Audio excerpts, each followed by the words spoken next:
Penyerangan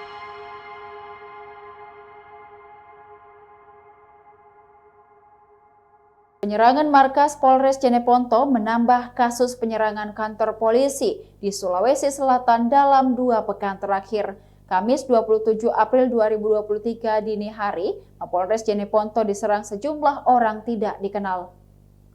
Dengan demikian 2 kali markas Polres di 2 daerah berbeda di Sulawesi Selatan diserang orang tidak dikenal dalam 2 pekan.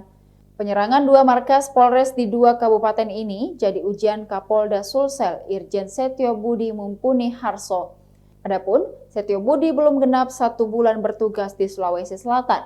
Setio Budi menggantikan Komjen Pol Nana pada Jumat 31 Maret 2023 lalu. Kini Setio Budi dapat ujian baru. Polres Jeneponto yang berada di bawah naungannya diserang orang tidak dikenal pada Kamis 27 April 2023.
Demikian Tribun Hot News kali ini, saksikan berita lainnya hanya di kanal YouTube dan Facebook Tribun Timur.